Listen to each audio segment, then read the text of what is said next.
Out of nowhere, Arsenal have got their third here we go of the summer, with Christian Nørgaard looking to join the club in the next coming days. Now in this video, we're going to talk about the deal, the positives and negatives of the deal overall, and why Arsenal decided to get him, and exactly if it actually makes sense for the planning of the squad and what is going on this summer. So let's get into it. Now Christian Nørgaard has been a player that has kind of come out of nowhere in the rumours around Arsenal. A couple of days ago, it was spoken about if Partey did potentially leave, Norgaard would be an option at the table, but even then we expected deals to be done near the end of the month and more into July when Partey's contract officially ends. Now despite that being the case, it looks like Thomas Partey is leaving the club, which has been confirmed by multiple sources, and that has meant that the club have acted quickly, getting in Christian Nørgaard for around about £10 million, who is already doing his medical where he has completed a deal, so the deal moved very quickly. Now fair to say that this deal has created a lot of emotion from people on Twitter and the internet,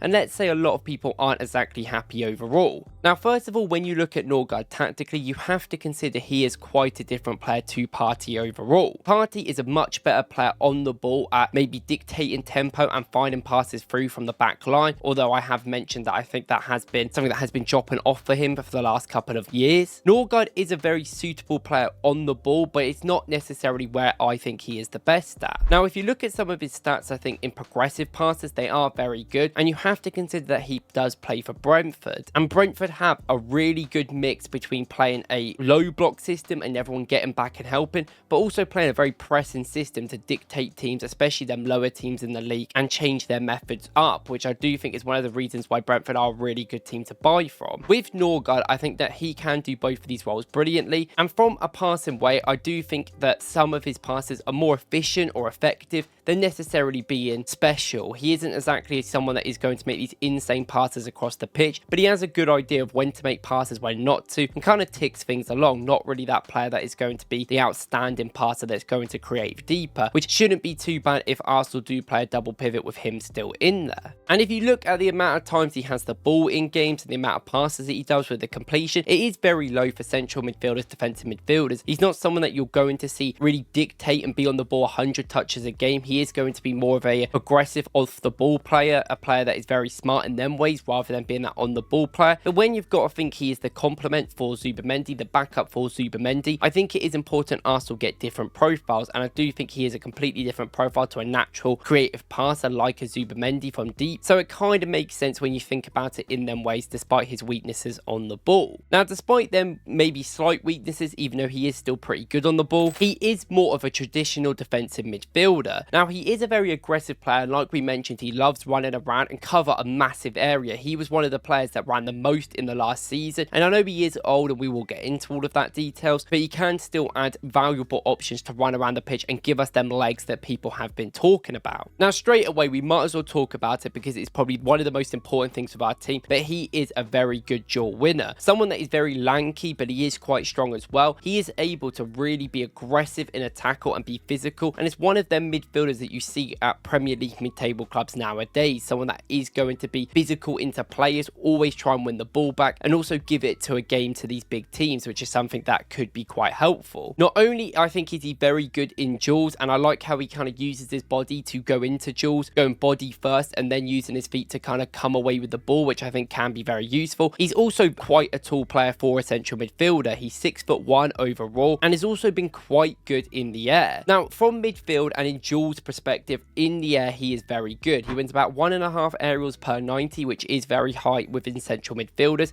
and he contests every ball. Something that I think is going to be very helpful with him coming in is that he is more of a primary defender than necessarily a secondary ball winning player that is going to pick up the ball, and compared to Partey, I think this is where the differences really lie. Partey, we've mentioned it many times before, is someone that will wait for them knockdowns and be very aware with things going off the ball to kind of cover them areas. Nørgaard can do that, but most of the time he is going to be intent of getting there first. He is going to try and win headers from goal kicks and try and contest them duels with maybe big strikers or other players, making sure that the centre backs don't have to come out too far. And he is overall very good in the air, using his strength really well, and he's got a brilliant leap. Now defensively, I do think as well he is an outstanding player. Some of the defensive work he does, if you look at all his defensive stats, they are incredible. He really puts himself about, but like we mentioned, with Brentford playing this sort of low block to high press system, he is very much someone that has to be very adaptable and has to be someone that covers a lot of ground. So his ability to cover ground, crunch into tackles when you've needed it sometimes, and show that little bit of physicality, which arguably you could say that we are missing in their midfield positions, I think is very important. Do I think he's going to be the most natural tackler in the world? No, I think he will be a little bit rash in some tackles and make some decisions that probably won't be the best. But ultimately, when you expect him to play in the lower league games, he is going to be against players that he expects to physically dominate. And when he can get into them areas, cover the ground really well, I do think his anticipation in midfield is probably one of the most intriguing things about him. He's very good at seeing where danger's coming very early and covering that gap as well. So I do like that. He is going to be that natural tackler in them positions. And if Arsenal do need to move into a low block, if we've got a lead in certain games, he is the perfect player to bring on later in games. He's tall, he's physical, he's brilliant in them deeper situations. And I think going into this season, I think Marino would have been one of them players we would have considered to play in a bit of a defensive midfield role in a low block. Obviously not in any other phase of play, I don't think, but when we need to defend deep, he can help backwards. But I think Norgaard just being that hopefully smart player in the tackles and being a natural physical presence in there, also being very good from them balls as well, as a backup makes a lot of sense. And he can cover, I think, a lot more ground than people are giving him credit for. If he can really be physical in them tackles when he covers that area is another thing you have to decide. Going from a system like Brentford's to Arsenal will actually be quite easier for him because he won't have the amount of stress of trying to be running around the whole time to cover people. He'll have a little bit of time off where he can sit back and endure the ball a little bit more. Now, obviously, when you look at Arsenal and how we play on the ball team, very much like to have a lot of progression, it is a very different style. That's why I don't think Norgaard coming in would play a lot. Even if Zubimendi got injured, I said this on Twitter, I could easily see a Miles or Rice being used in the defensive midfield spot over him. Depends if we continue with the double pivot. If we do, then Norgaard can easily come in. But if Yorhato is to sign, I can easily see Miles moving into midfield to give us more depth. And one of the other little caveats to him coming in is that he is a very important player from set pieces. I mean, I think he scored a couple against us now. He's scored quite a lot overall. Genuinely, he's a very good player within the box, and he's very aware from long throw-ins. He's very alert in the box in these situations, and that is obviously something that we can need. Later on in games, you can easily shove him into these more attacking positions alongside a Marino, alongside a Bryce, if you need to get more crosses in there. And I think overall, when you put all of this together, it kind of makes sense given the fact that he is 31, he is an older player, but he is going to be on a cheaper deal. Now, he is a ball-winning midfielder at the end of the day. He will get the ball back for you and cover a lot of ground to do it. If that does mean that we're going to lose some of that great on-the-ball qualities, that is up for debate, and I definitely think that is something we would have to look at, because something that was really good about Partey was that he did win the ball back, probably not as effectively as someone like Norgaard, but then at least he could do something with the ball, at least pass it into someone who can run with it. You're going to have to rely a lot on Miles or Rice alongside a Norgaard to actually run and carry that ball away for him. So it's going to be very interesting to see if he can develop that and learn how to pass a little bit more and be a little bit more confident. I think some of his passing is efficient and effective, and I don't think he's the worst player when he's going against a low block or mid block, but I want to see when teams are pressing him if he can be able to get balls out quickly, get balls into other players who can run, and that's going to be something that probably separates him from being a starter to a backup, but it is something that you have to think about nevertheless, even if it isn't that big of a deal. And I think the big thing we have to talk about in this is a lot of people have been saying, well, this is a downgrade on Partey and Zubimendi, and I get that, I understand, and I think overall I say Partey's a better player,